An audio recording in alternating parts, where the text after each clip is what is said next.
Morning. I thought I'd start out this morning with a quote that I heard actually on the news today in honor of Martin Luther King weekend. The quote was, "We must accept finite disappointments, but keep infinite hope."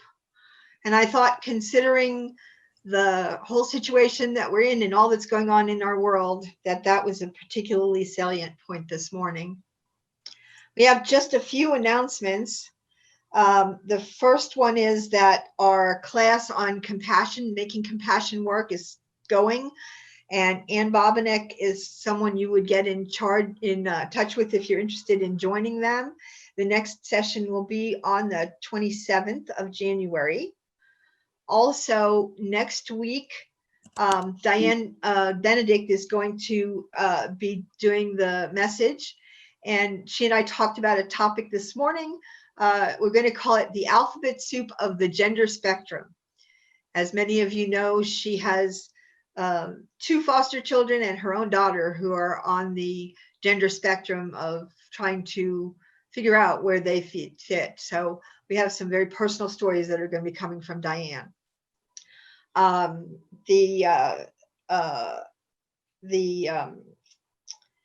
The church is still closed. If you're going to go over there, please stay out of contact with Adrienne. But we still have a bunch of programs going on and are glad that you're here with us. If you're visiting us this morning, we give you a special welcome and say that if you are interested in more information about our congregation, our website is gnhuu.org. And on that website, you'll find contact information and phone numbers and email addresses if you want to get in touch with any of us, find out about what's going on. And we welcome you to our service this morning. It's now time for our lighting the chalice. And I'm assuming that Michael has the music and possibly a video with the chalice. I don't have music, but I sure can play the song, and maybe Doug can light a chalice for us. Light the chalice. Hold Thank you. All right, here we go. Rise up, O flame, by thy light glowing, show to us beauty, vision, and joy. Rise up, O flame, by thy light glowing, show to us beauty, vision, and joy.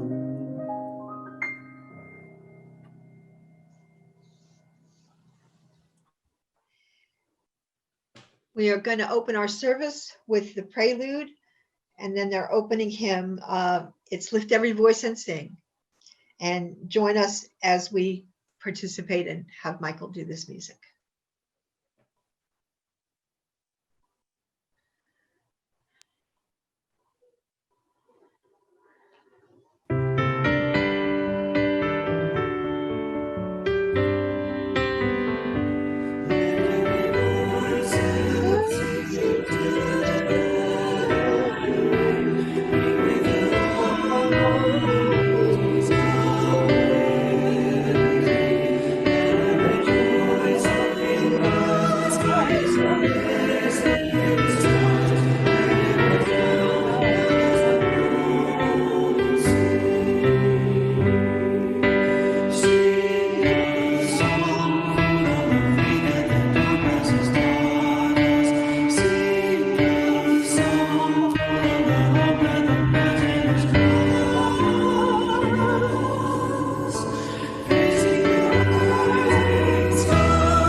Now, will you please join me in our unison affirmation? We pledge to create a welcoming community that celebrates human diversity, encourages spiritual growth, fosters responsiveness to our world, and commits to the future of all children. It is my great pleasure to introduce our guest speaker, who is Margaret Fox, and she's the director of MARC, which is the Metropolitan Area Religious Coalition of Greater Cincinnati. As many of you heard last week, Debbie Palamasio, who was our service leader, talked quite a bit about MARC because apparently they went to school together. And I saw that she's here. So hi, Debbie.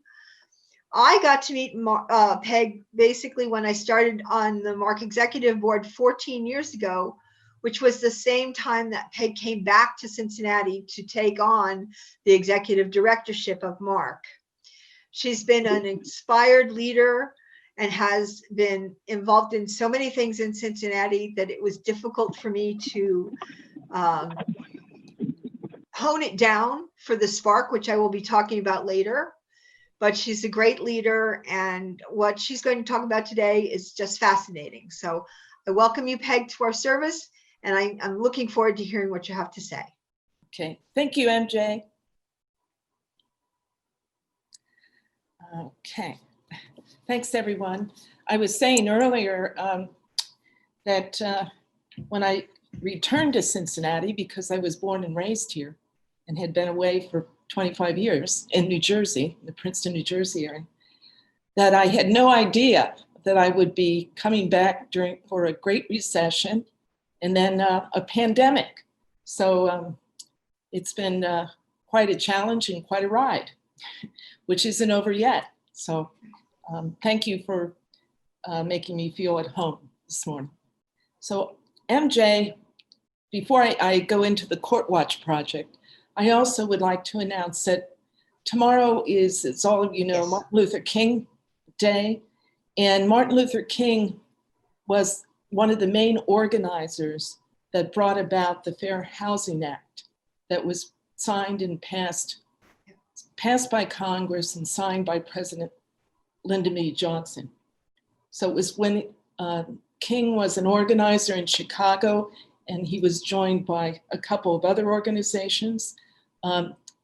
Congress refused to pass the Fair Housing Act that he was working on, and did not pass it until after his death in April of 1968. Was the week after his death that Congress passed it and the president signed it. And so Mark has been involved in a campaign that we hope the issue will go on the ballot in May 2021. And that is the dedicated funding for affordable housing. And this funding would require a charter amendment. We need 8,000 signatures to put it on the ballot. We have partnered with a variety of housing organizations, and we are co-chairing the committee for the campaign with the Greater Cincinnati Homeless Coalition.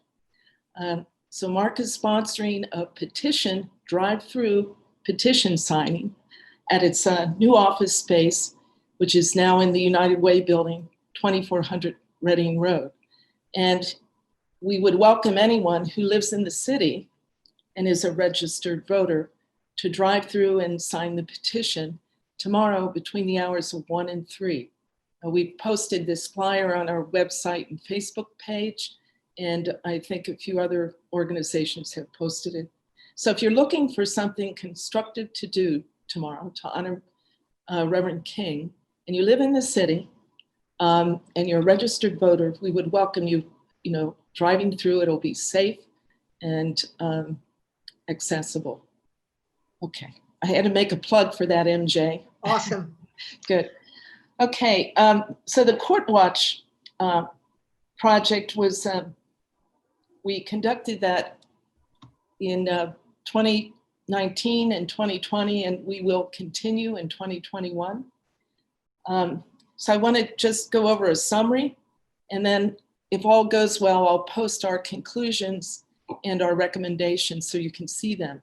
And if you can't, and it doesn't go well, there's a link on our Facebook page to the full report, the Court Watch report, as well as on our website, where you can read it, download it if you'd like, and print it out, okay?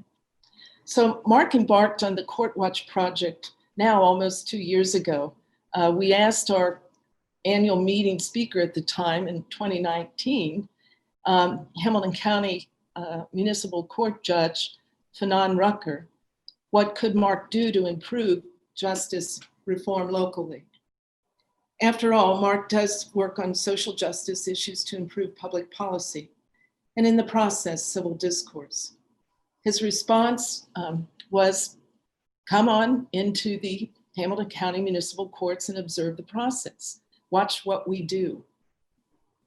We checked to see if any other organization was currently observing the local court system. It became clear soon that there was no active court watch.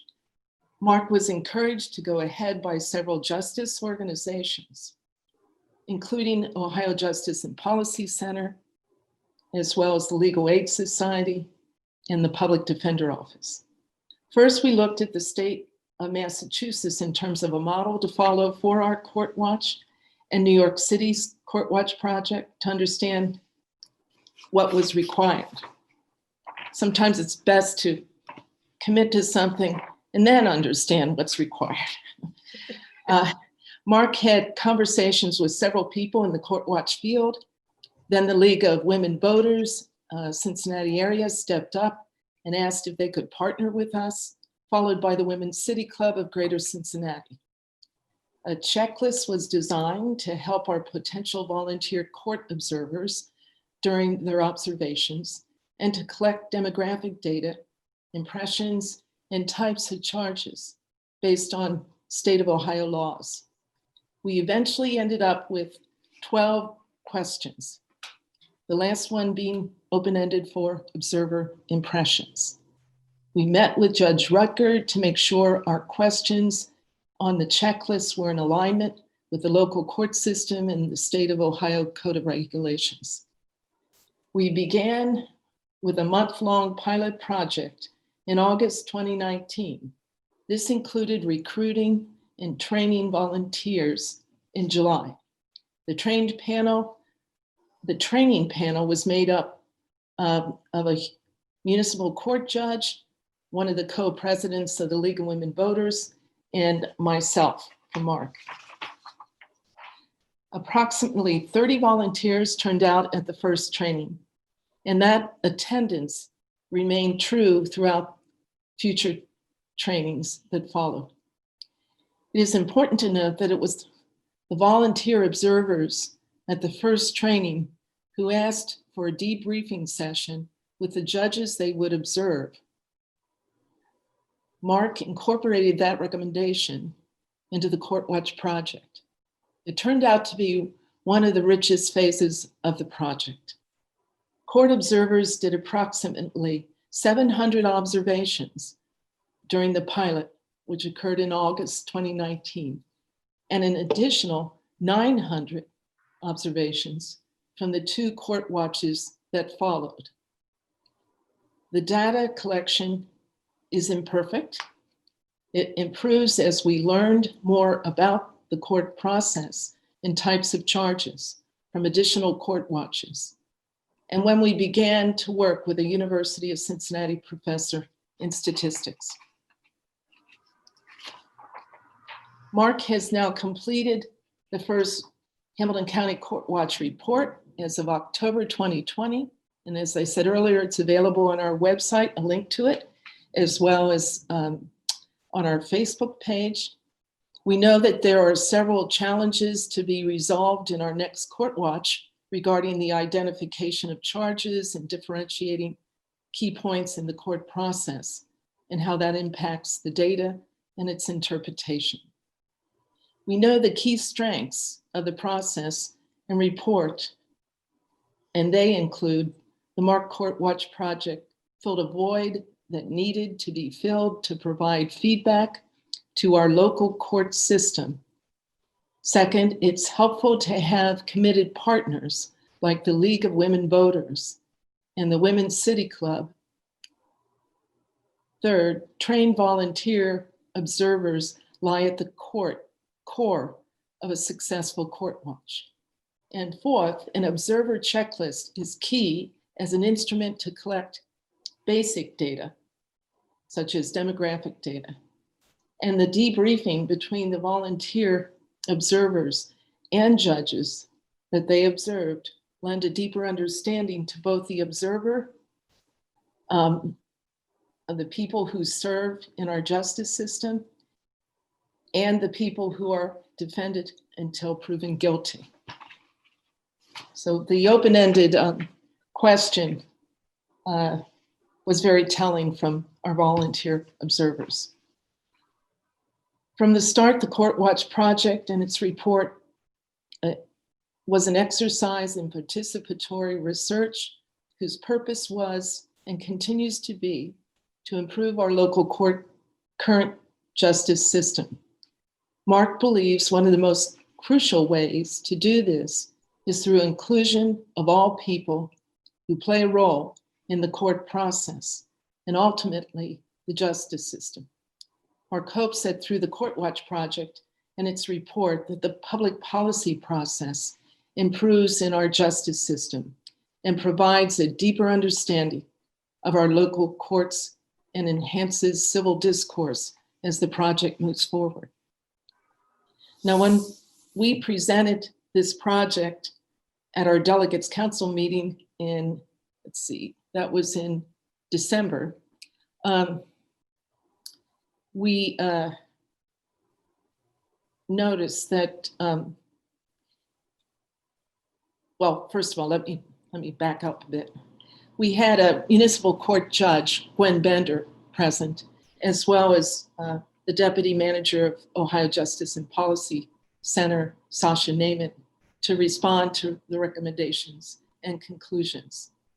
Now, since we held that meeting mid-December, Judge Bender has taken our recommendations to the presiding judge, whose name is Heather Russell, to see what parts we can implement, they can implement in the current court system. So that has happened between December and now. The second thing that happened is that Judge Triggs, who is one of 14 municipal court judges, opened his court on December 21st solely for expungements, which is phenomenal. Now, Judge Triggs won in the November election, so he will now serve as a common pleas court judge in Hamilton County courts. So I want, if this works, let me see here. I can share my screen. Okay, MJ, anywhere way you can allow me to share my screen? I think Michael can. Okay, Michael? And if not, no. Should be all set. You should be all set. Go ahead. Okay. Okay.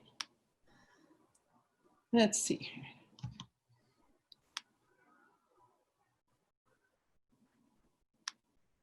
There it goes. Oh, great. Can everybody see? Yeah. Yay. Okay. Towards the end of the report, in section 7, we have learnings, next steps, and policy improvements. So the conclusions we reached, I think, are just as important as the recommendations. So as you can see, municipal court is confusing and often chaotic, is inefficient with long waits for attorneys and much time spent granting continuances or issuing what they call a capious warrant. Capious warrant is issued when the defendant does not show up for court. Now, I just want to spend a minute on this. Most defendants in court are of moderate to low income. This was an observation that our volunteer observers made. By the way, I also participated as an observer. In other words, they said at the first debriefing session with 4 judges that they thought our court system was predominantly full of poor people. And the 4 judges pretty much agreed with that. So the Capious Warrants happen, say if you're a single parent with children and you have a job and your children are in preschool or they're in daycare, childcare, it makes it awfully difficult to show up in court for a traffic violation. It could be driving without a driver's license. It could be a minor drug charge. It could be a variety of things. A misdemeanor is what I'm trying to say. So that's something to keep in mind when we get to the recommendations. The second conclusion is Hamilton County is well served by many of its highly professional and caring judges, bailiffs, and public defenders. So what happens in court is, we felt from the observations that public defenders, there aren't enough of them. So if your court is full of predominantly moderate to low income defendants, then they will not be able to afford an attorney. And the judge has to assign an attorney, which is a public defender. So the public defenders start out in one courtroom and get done with cases, and then they have to go down the hall to the next and the next and the next courtroom. Okay, so they're pretty much hopping courtrooms all morning from 9 to noontime. Okay, so that's another thing to keep in mind. The current number of public defenders seem to be inadequate to serve the number of defendants who have a right to an attorney in court. And many of the defendants, number 4, in municipal court live on moderate and low incomes, which I covered. And we also found that predominantly when we asked the judges what they thought the court was full of in terms of violations and charges, they cited driver's licenses and drugs. So those seem to be the dominant reasons people are sent to court.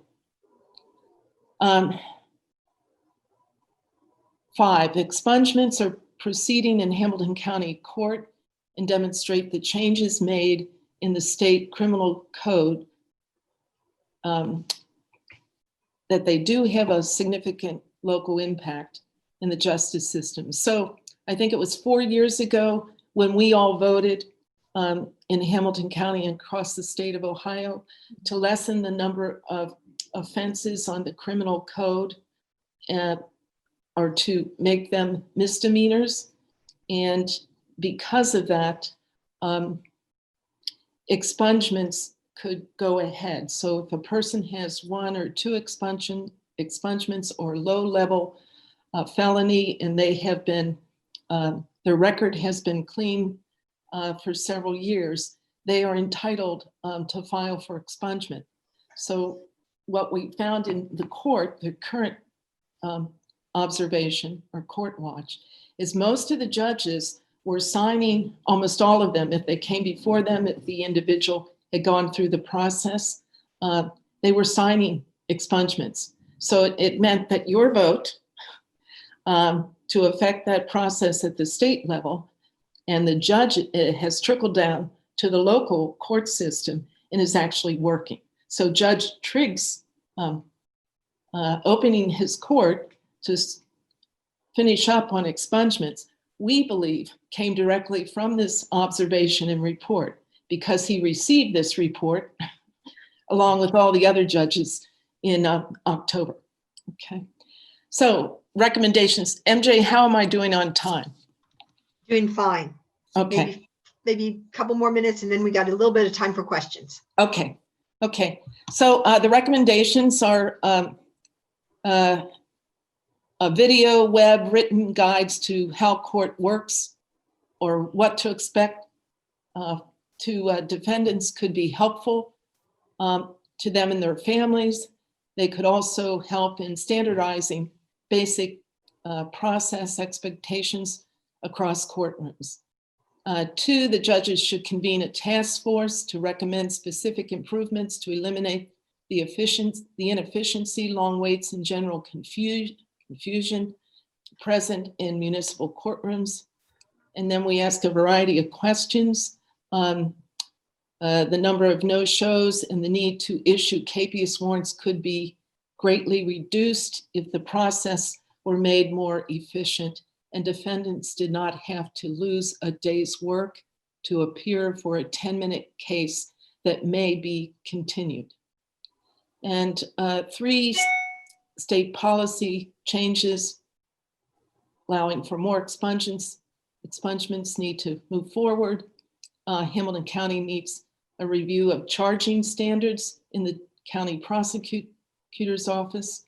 So what we found in terms of the number of charges a defendant received, first is negotiated between the arresting officer, and then it's brought to the county prosecutor, and it's negotiated with the county prosecutor and the officer negotiate, although ultimately the county prosecutor makes the decision on what charges would move forward. We found that through our observation that most of the judges lessened the number of charges once they heard the charges from the prosecutor. So that meant that the judges didn't think they were worth ruling on. So there's something that needs to be changed in that system between the arresting officer and the final decision of the county prosecutor. And that work can only be done by the judges and their relationship with the county prosecutor. So as well as making those recommendations to the state court. So that's a very important piece. We also felt that bail reform needed to be further researched, that the bail project is a national model for bail reform that has proven effective, and it would be helpful if it could be implemented in Hamilton County Municipal Court. Mark has already written a letter to municipal court judges asking them and the county clerk of courts to accept the national model and to implement that locally, which there is money at the National Bail Reform Project level to do that. And then we outline a bunch of further research directions. We hope to get our next court watch up and running in March. We have pulled back a bit since the pandemic, although we did do some eviction court docket watches in August and September. Anyway, I'm sorry it probably went on way too long. No, you did pretty good. I think it's very, very interesting. I'm sure maybe take down the screen so we can see you, and we'll see if there's any questions that are out there. Okay. Let's see. There we go. Does anyone have anything that they'd like to ask about this Court Watch program? I can start off with something. I remember when I was listening about some other court things that they did not in any way take any demographics to the people that were in court. Like, we had no idea how many people were Black or Latino or white. And there's also apparently no demographics about what economic situation people are in. And that kind of data seems to maybe affect how outcomes are. And is there any look at tracking that kind of stuff? Well, in our report, we did track the demographics, but we did not have access. They don't announce someone's income in court. Right. The judges tend to negotiate with which was impressive, tend to negotiate with the defendant depending on their ability to pay. And that was a really welcome surprise.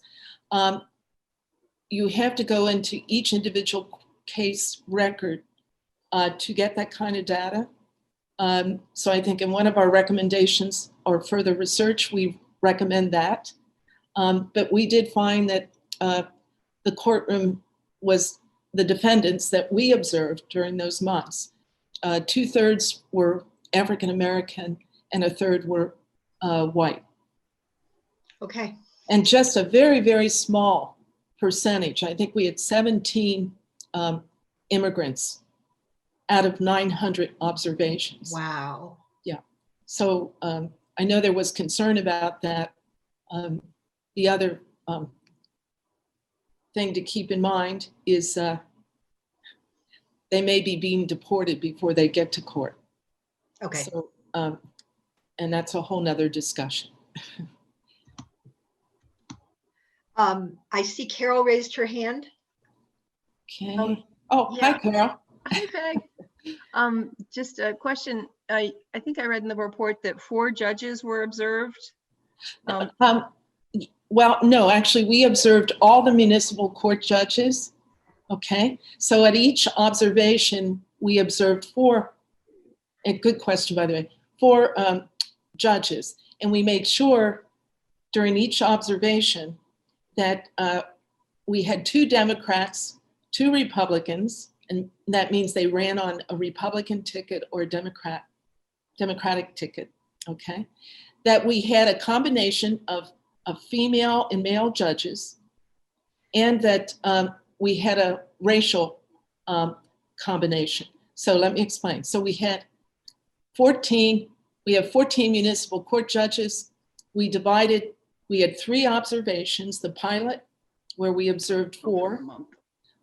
Then we picked up, or maybe 5, and then we picked up the rest of the judges and divided them with the next. We also made sure that we observed judges who were not up for election. And fortunately, it wasn't the municipal court last year. It was we finished, how do I say this? We did the August, then we had the November election on municipal court, and then we were back in court in February. So we just kind of made sure some of the municipal court judges were up for re-election, others were not. So we kind of had to balance that.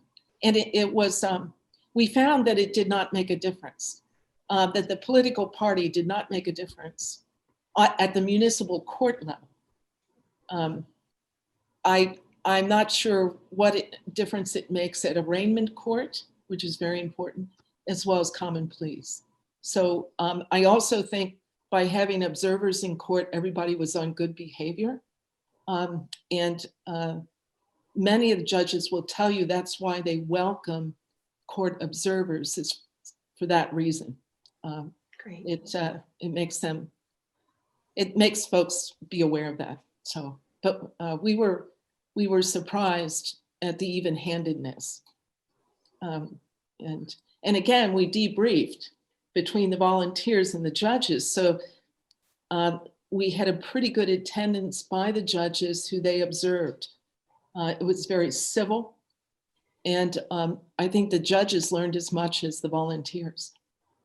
So, When you say an observation, you mean that month-long period. So at the Correct. end of the month-long period, there was a debrief. yes, Okay. yeah. And then I saw there was a second hand that was up, but I didn't see where it was. Suzanne. Suzanne, okay. Suzanne? Yes. I think this work is really important and seems to be carried out very well. And you've obviously learned through the process too. I'm just wondering about expanding it. Do you have ideas about expanding it to other courts? yes, as a matter of fact, we hope that we can return in March, and we will be expanding it. Well, we will focus, that's a better term. We want to cover the full court system, okay? And then we want to write up what we have found. So we will cover during the months probably of March, and we always allow a month in between to do the debriefings and organize the next one. So it's every other month. So it would be March, May, July. So we want to cover the Common Pleas Court. Okay. And we've got a bunch of new judges now who were elected serving on Common Pleas. And we also want to cover arraignment court because that is where charges are set. Okay. Decided. And so we may do arraignment court first and then go into followed by Common Pleas Court. And it will take us a while to get through that. So you'll have to look for a second report following that. Awesome. Thank you. Oh, I also wanted to mention there, Carol Fensel, who is a Unitarian Universalist. I think she's from She's from St. John's. St. John's. Yeah. Some of the St. John's you use are interested in volunteering as and being trained as court observers. So just wanted to let you know that. Good. Yeah. Anyone else have another question, or we'll wrap it up for now? Doug? Yes. Thank you, Ms. Fox, for joining us and speaking to us this morning. It's very, very interesting. I'm wondering if Mark's sponsorship of the Court Watch program brought greater trust by the judges and the prosecutors and whatever in the Court Watch program, that because Mark has been involved, they trust this process more because of your involvement. The short answer is yes.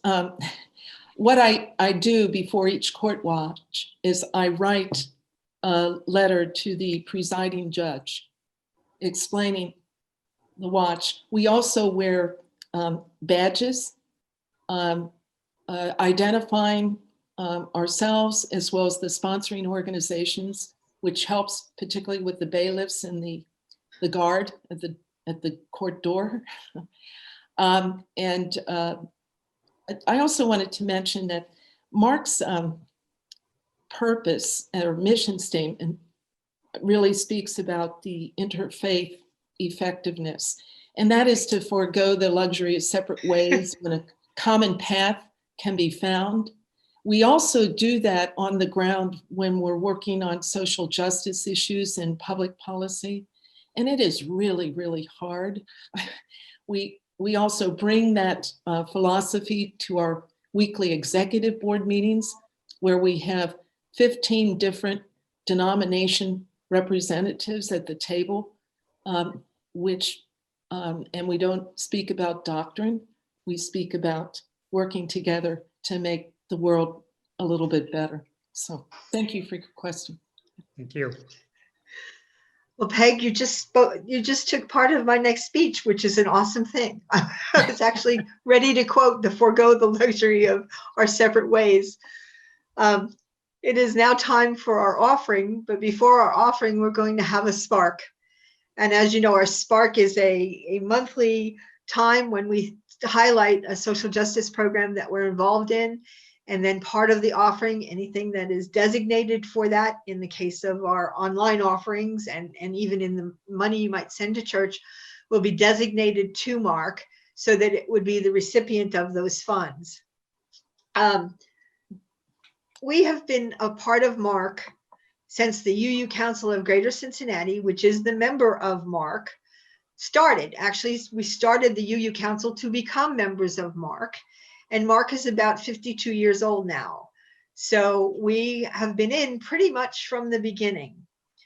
The UU Council dues actually are the instrument by which we pay the dues that we pay to Mark.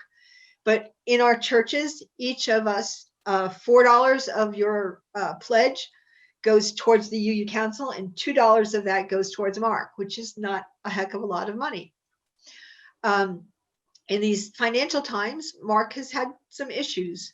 And one of the things that's important to understand about the finances of Mark is that there is no government funding. There is no community chest funding. All of the money that goes to Mark is from the denominations that are members of Mark.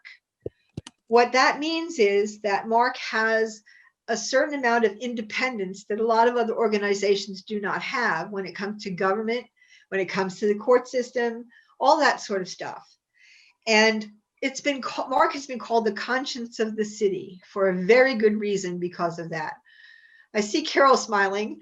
Carol is our new UU Council representative to Mark. This happened a couple of months ago, maybe a month and a half ago. And I'm very excited that that's happening. Those meetings are every Friday morning. It's a big commitment of time. But as Carol is finding out, there's just so many things that Mark is involved in. And just to mention a few, they've had the ID program, which has given ID cards to returning citizens, as well as to immigrants who needed IDs.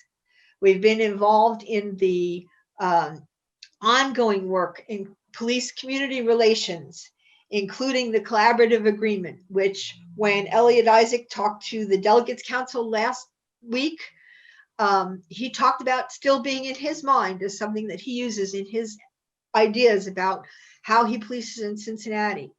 And if you're not aware, the collaborative agreement from Cincinnati was the model for many that ended up across the country. They're also involved in the fair housing. So they're trying to work on this petition that we hope you will try to go by. It's all on the website, and Carol put the information in the chat for the Mark website so that you can go by and sign the petition to try to do this funding towards an allotment of money towards affordable housing. And Jay, Yes, it's good to remind folks that you must live in the city yes, as well as be a registered voter. Knowing you use, I know you're all registered voters. yes, absolutely. So there's so many things that are so important that Mark is a part of and that our participation in Mark does. And our congregation has been pretty important and integral in Mark as well, not just the UU Council. So I'm hoping that you will give generously if you can at this time. So I believe Michael has some music for us, and we will ask him to share that with us now. Yes, Michael? Yeah, 1 second. Sorry. Just having a weird issue here. Oh, that's okay. It's one of those days with computers. Okay, let's see if this works.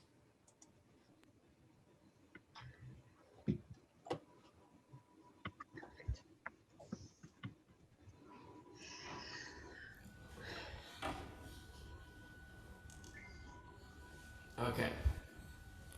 Now this time, I really got it.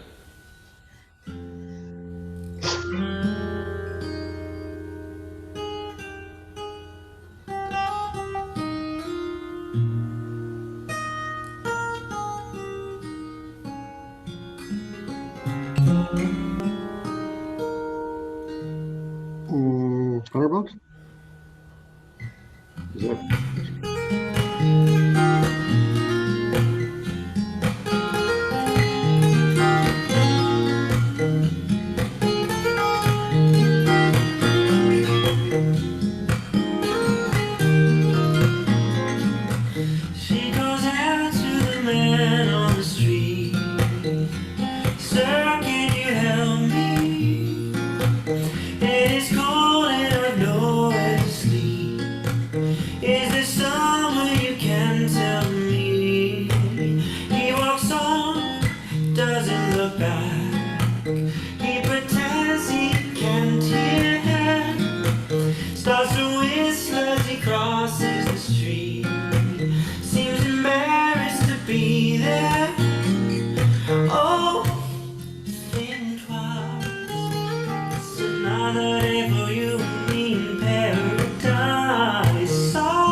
on her face. You can see that she's been there, probably been moved on from every place, 'cause she didn't fit in there.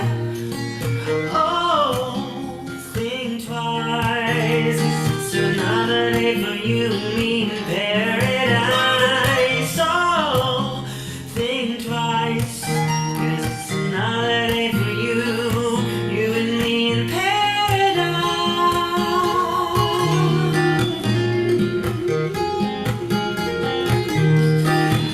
Just think about it.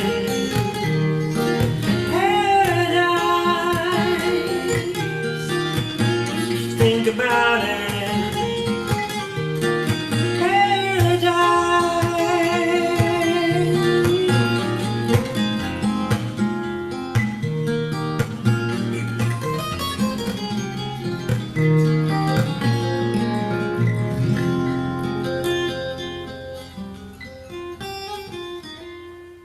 All right, that's pretty good. Beautiful, Michael. So now is the time for our services where we share the joys and concerns of our lives, those things that are affecting us and how we're doing. So does anyone have anything that they would care to share at this point in time?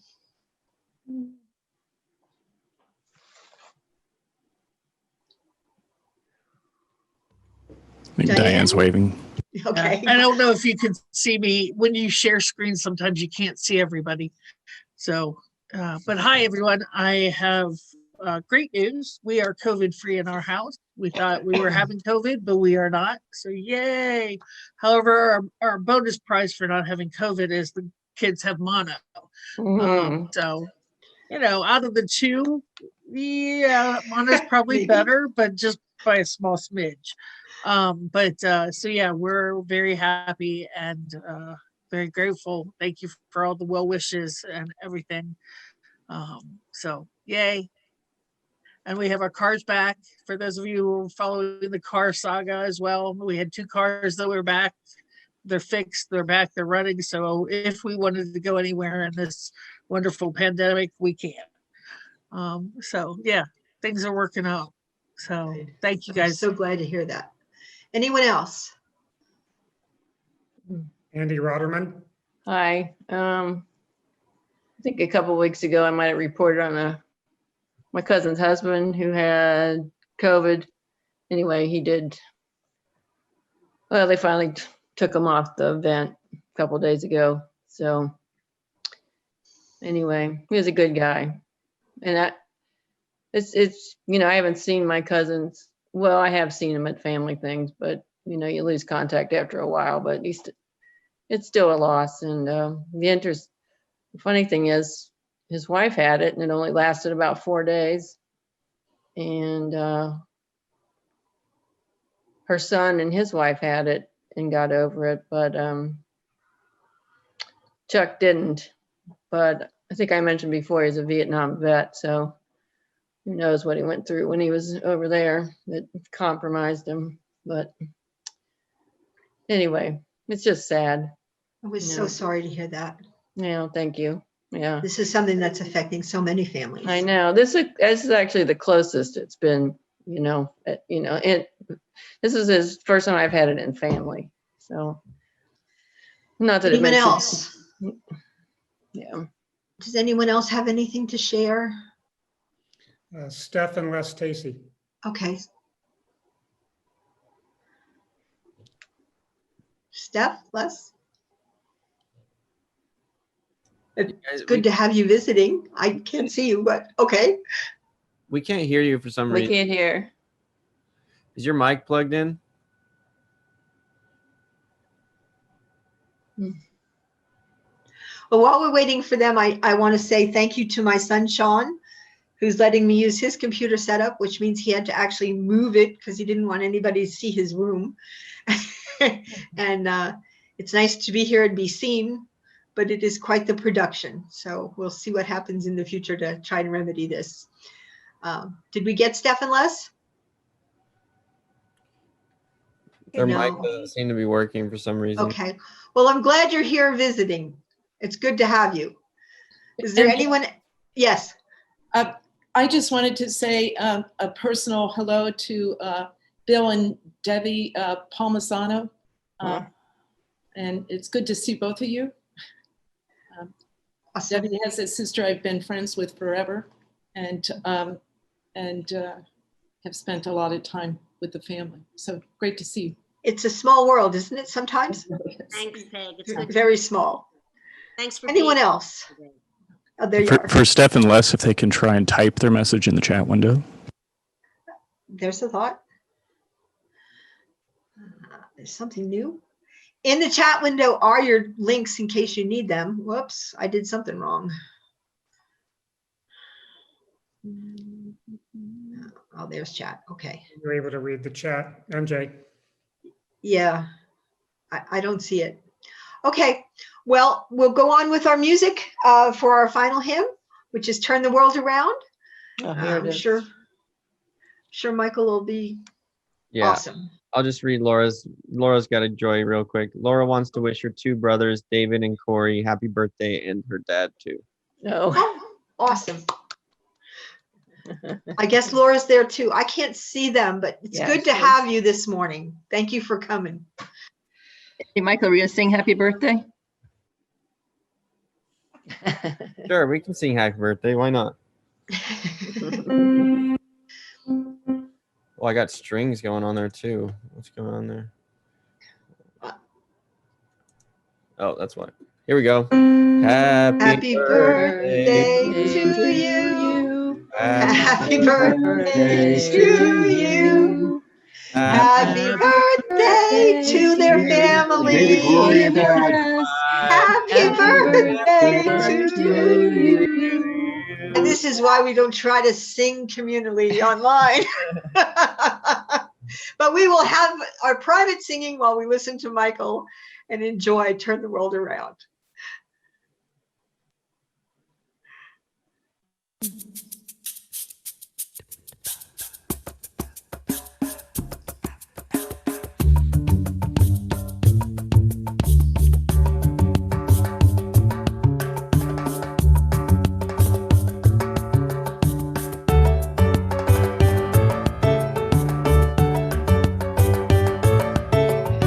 We come from the fire, living in the fire. Go back to the fire, turn the world around. We come from the water, living in the water. Go back to the water, turn the world around. We come from the mountain, living on the mountain. Go back to the mountain, turn the world around. Ah, so is life. Ah, so is life. Ah, so is life. Ah, so is life. Do you know who I am? Do you know who you are? See we one another clearly. Do we know who we are? Do you know who I am? Do I know who you are? See we one another clearly. Do we know who we are? Ah, so is life. Ah, so is life. Ah, so is life. Ah, so is life. Water make the river, river wash the mountain. Fire make the sunlight, turn the world around. Heart is of the river, body is the mountain. Spirit is the sunlight, turn the world around. We are of the spirit, truly of the spirit. Only can the spirit turn the world around. Ah, so is life. Ah, so is life. Ah, so is life. So is life. Ah, so is life. Ah, so is life. Ah, so is life. So is life.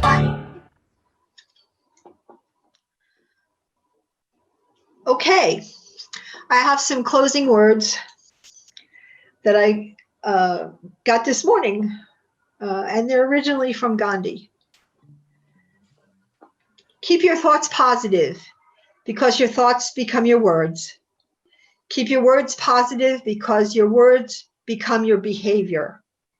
Keep your behavior positive because your behavior becomes your habits. Keep your habits positive because your habits become your values. Keep your values positive because your values become your destiny. And now I wish you all a great week. And for those of you that can stay, we'd love to have you stay and have some community coffee time.